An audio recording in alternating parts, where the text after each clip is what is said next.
Well, a process say ya the latest no eba. I all sports GH extra baby Joe atena say ene Andy Costa ewa ha bright ya bua Taylor BYT and so atena say ya ba be din komo ya be wura pobiman ne adi pobiman komo no aba nyame ya adoma mema renfi say Friday big game ewa Pando Stadium Heart of Lions etena fie na on House of Folk ede abani 3 p.m. Enya semke to akra Pando ago Dramani so ye de ehunsem pi eba ojo baby darling need the ball baby Joe phobia beye oh phobia beye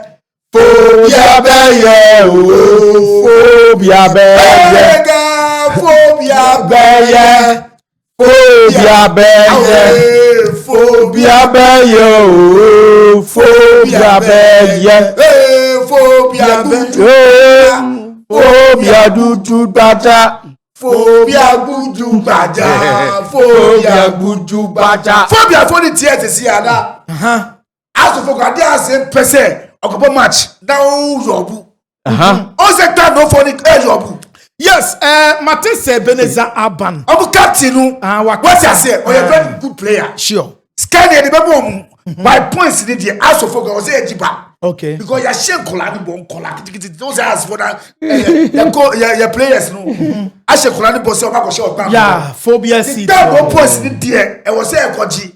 What I say? Yeah. Antona Asofok. Antona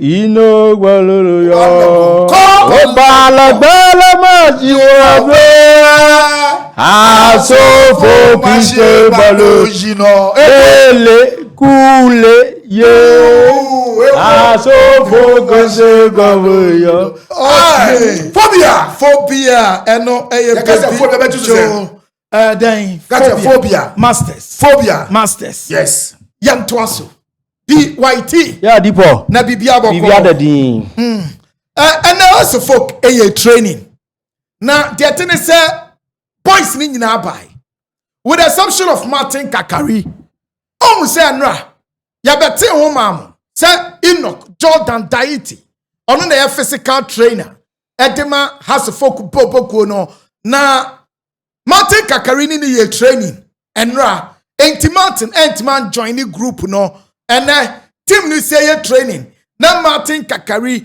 esane Jordan ena eye training when timi and join the group no but the good news and say uremo house of folk campua boys ni nyina eye fitter omo ye poised for action na me aduma Friday Thursday ena yete say team no ebetu free and crime pumpuni mantemo no din ani achirem ewo Volta region Pando to be precise na ewo Pando stadium omo edit the big clash no and so to me ashisa so enti eno ene enseme free training eba Didi Dramani afato no so said the problem ewo ho no also otimi hwe na or solve the problem no or rectify all the problems no as far as folk bobo konia concern no the nyina anim ne say omuntimi nhye goals how to bang in the goals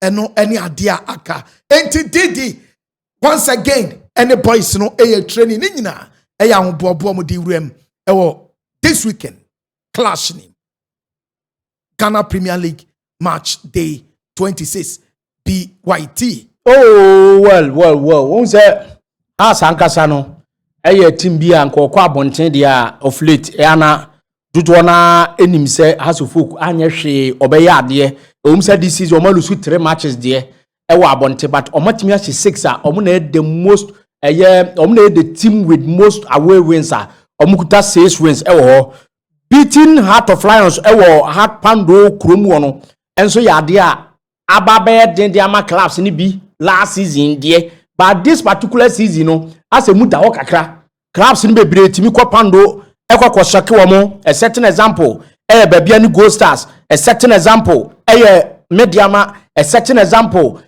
team and din enso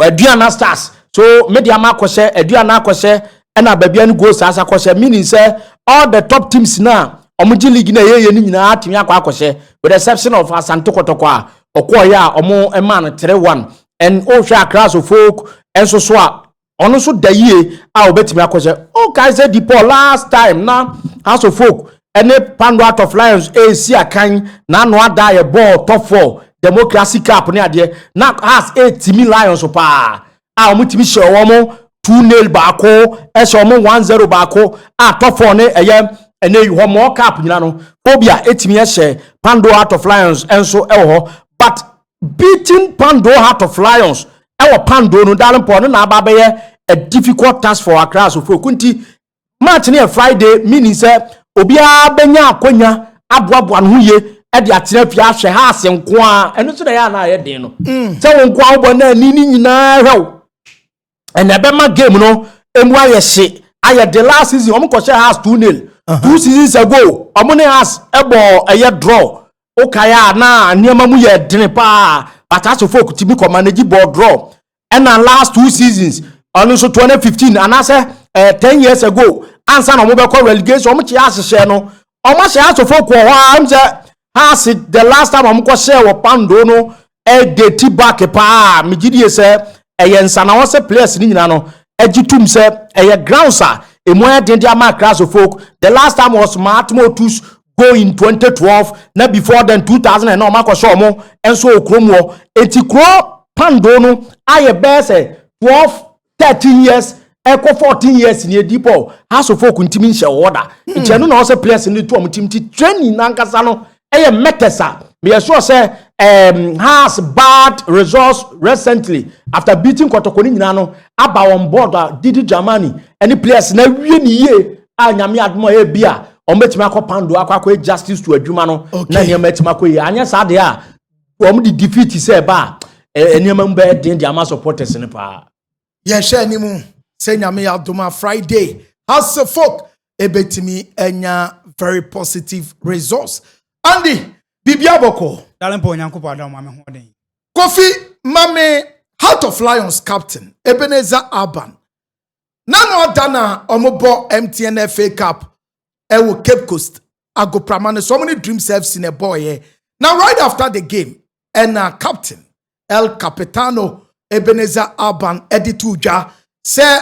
omone has a focal game no omo kwa akoshe ude yentie nimra ye ba na Andy Costa ama yatene side I'm going to me and qualify with the best player then I will catch Lion supporters Maka yeah sorry I say you concede last week goal ba you concede ba yeah sorry next season you fan for I say afiwe nanka eni daso ada wondo dey bia obeji league na FA Cup ni sisi ani na akwewie obeka say disappointing na yeah maka disappointing and fans na maka next game money House of Folk then am we one shine win you mo win woni aje mo share House of Folk be share to folk mo share Kotoko be share yes Kotoko be share house so one shine okay into any na mo dey be apc mu pa fans sharp into next week Friday a win for Heart of Lions sharp thank you Yes, Ebenezer Abban next week Friday, which is the coming Friday. Omo shed your appease your fans. Andy Costa. Dalempo the ten say so watch House of Folk. Yeah ba kwa House of Folk Ukraine. So mu bofia. Na BYT e kan. Say House of Folk e bofia mpempini na as House of Folk Monday morning e form because say what check league table na. Say House of Folk e bofia. Say House of Folk just 19 points. Yeah. 12 games. In terms of home games, Monday morning. But question also be say team kakraka say House of Folk.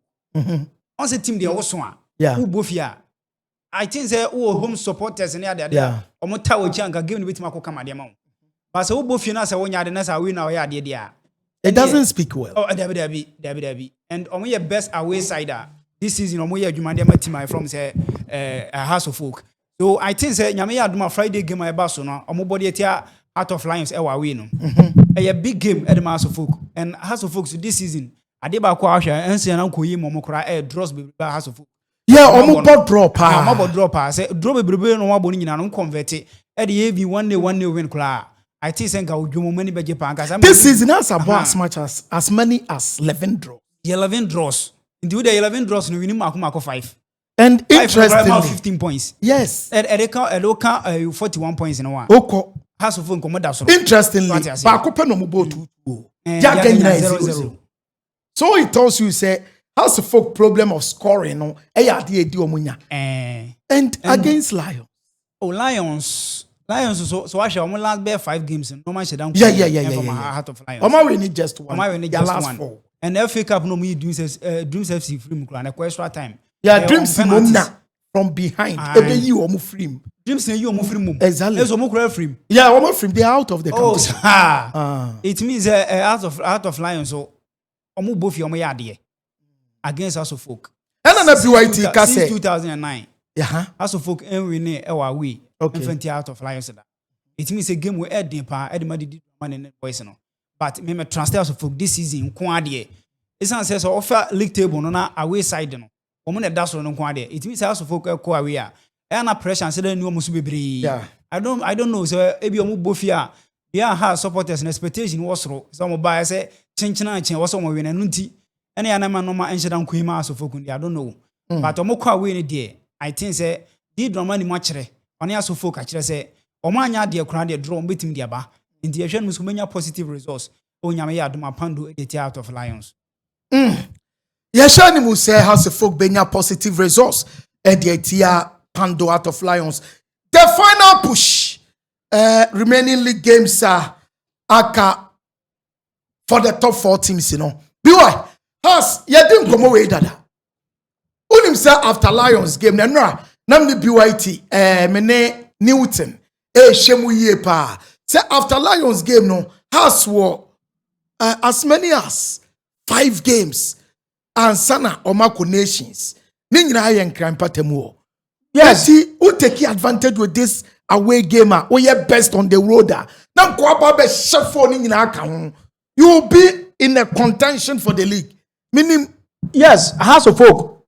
The entire Mamia Manudini say, Omaye bida. I'm a modi and says form. Okay. When na aye 8 has bebo 6.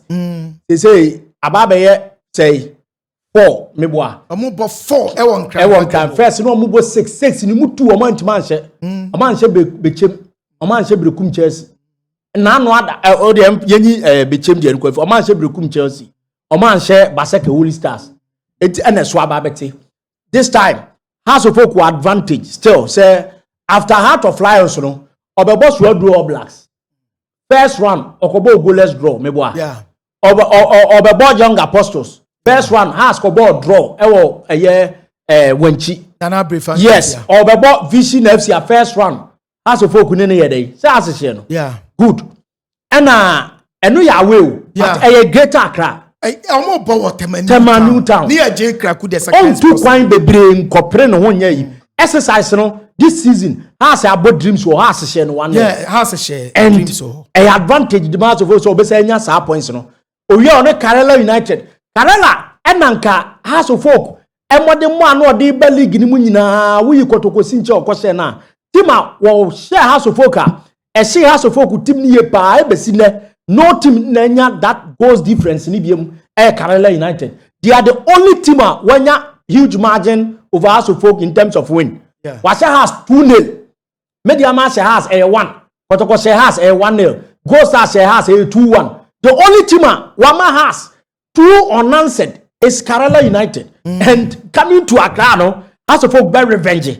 Karela okaya mobile league nim ife from a year Crosby Awuah Memorial Park Camp Park ewa nyina se House entiman hye sa until last season 2 seasons ago na year boss second round and na Watara Epekis our record. Hamza Isa. Na asene no so ansha has a draw. Omo na omo share has ma player baako ebe ball hat-trick bi William Opoku Mensah in that match beating House of Folk 3 ewa yina se 3-1 omo share kotoko 3-1 the same thing omo pelmu House of Folk share na draw one cry okwa away na omo share has sa until Watara benya win. But this season Karela United on the road we winning just 1. What draw 6? But check their records. The last 4 or 5 matches, so omo lose match. And I make us what draw 6. So Yes. it's about our all draw games. Games For wins. And has so the best team and the expectations of a draw so high. Exactly. Has about 7 drawn games with you. Aye. This particular season, 7 drawn games, you will be entire season drawn games. But as you could have 7 home, meaning that Karela now or team over expectation of being draw no. One the draw expect and never born to match with my draw. What you say? Oh yeah, very dicey. And That's my. Oh, shit. BYT can. Has for last 4 matches with in a draw. Oh yes. And Yes. Karela so you unbeaten. But Warren Kotoko, ya can you know about draw. Eti humpa darling Paul. I think sir I was psychologically. But if first of all, serious, sir. Matches of this nature. Anything America say abeka bi. Ama na ya tepe house say, oh hwe onsen ka mediama say ka house enya ne pa. Mediama win match the last 5 games, 15 points. One win ba kokora. Draw no lose mienu. Nations ahye no. Na wasa lose to Pando Heart of Lions. Ho United. Owie wa draw Aduana, wa draw All Blacks, wa draw Samates. Meaning say 5 matches no. We had 3 drawn games and we lose 2. What I say? Yeah. Meaning say has of could take that advantage now. Ni aye cast we kwa away ba. What say in the process has a 2 kwan ba ko Yeah. What 2 kwan 1 pe. We kotokone has no be ball na wasase.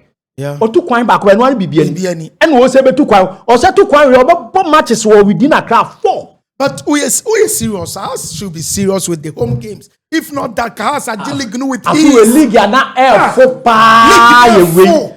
we. Mediama Emma league ni elfo. Mediama she league na see so omo so wom. Oh, Mediama matches ni way. Media man games, you know, only Dreams FC bow away. The next game has Echo Pando Heart of Lions, you know. No, so call a Dreams FC wo bar. Obeba be both on 11 wonders. No kwa away to Bechem United. No ababe bo Asante Kotoko ofie. No ko Brekum Chelsea. No abebo Gold Stars e ofie. No ko Baseke Holy Stars. And you say no ababe bo Heart of Lions e ofie. Na the last league game on has folk. One temptation no. Uh-huh. Meaning that Anka has taking chances our previous matches na Mediama de chena. Yeah. Anka wo hwe has Mediama on the road now a difficult game than the Yeah, Hearts of compared Oak. to House of Folk. Because 11 wonders who both you over by dreams in a bedding. Yeah. Dreams in naye. Yeah. Oh bo bechem wa away. Bra, bechem da shew. House of Folk. Bechem naye. House of Folk games in the BYT. Yam compare away ni to Mediama away no. Yeah, and America Yeah, ba no. And America so wo hwe away matches na. House of Folk away wo mu a enwa ye Pando and a Nations. Yeah. And a Samaboy. Eye miensa. Nations ne kura no. House ba on lose. Hasin lusu wo Abrakasida. Enti eho no eye obelusu ana bia ye Kesben time. Oh yes. But aha na yefo. E dia ma class of folk than aha because o dey help. Oh, Yansan compare the position of the clubs. Okay. Eho no so very important, darling Paul.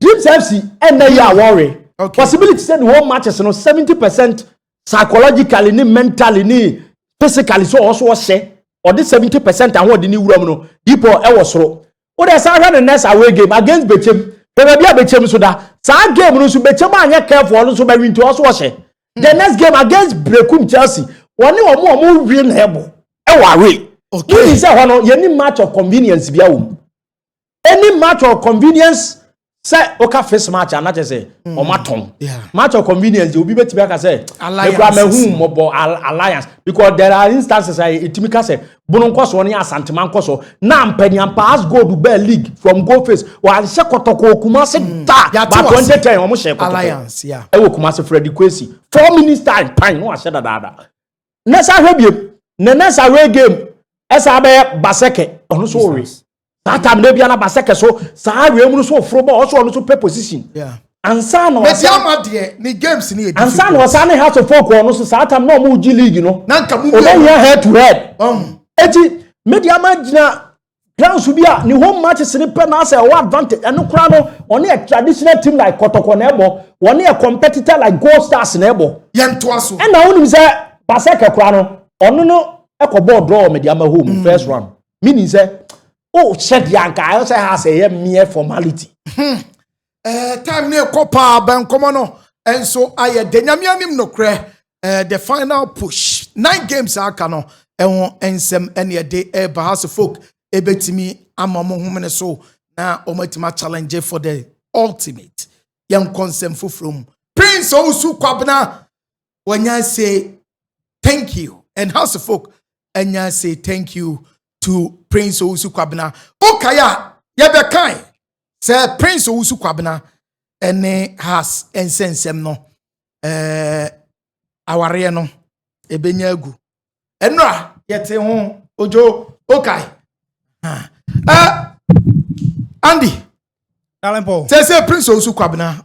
One has aware no. Omatun kwanta pai. House of Folk transfer policy ne de. Ya ka ho asema aka. I think say Prince Osu Kwabna e wo medium sporting and I say all Gold Stars rather no. Na ne modibo so ani pa. Na oka one of the top strikers of Ghana Premier League ma. Na wuntimi Ghana wunyi Prince Owusu emfamfrim. And I think say obo 3 seasons and the team from say be Gold Stars ansana oba House of Folk. No surprisingly unim say oba House of Folk no just 6 matches per and boy okay. E Ghana Premier League ma won team an shegu an from House of Folk. So a band business and a House of Folk aye no. Mate and obefa player. Now one ja player no kwan wunya hwe emfamfrim. Wa hwe ablofo na player na ansa obekokora no o make sure say o menya value e dey fruit so. If you was say kra o beton nya akra but so for player now ja player man kwasa wo boka anya sa ne run club asemo what you say House of Folk transfer policy the BOT kakra bi na yenko because at the time they call me person ka day next video one thing is o hwe Osu Kwabna ne House bana na ye dey awa ye atwam na me nua ka so about 3 seasons but no refi say obo division 1 sa momo na ye top scorer won this particular zone and sakra no di wuram expectation na dodo na wo especially time ananka all bana deadline so ye na tu kwan no ene na ma ebiti obia etu obia nim say obeba ba ye adwuma ni te say de ye nim no Ghana league no but the highest goals in a season 9 ba Ghana league no wa ha do adi go kin ebia once bi nya 20 plus bi 19 18 obi di 13 14 nyina age ko di na nye news but They say omusika na ewo mu no omatua 2 months arrears ne dia one dia omo ne ka on say ono ne call for the termination of contract me but time ne koyem with latest the latest snip here ba e wo next episode all sports GH extra and the Acosta afi Bright Taylor baby Joe Joseph Tego your friend me darling Kofi Blessing is say Albi at Dramani edition ne ba this year ekram yes eba near the latest Abram.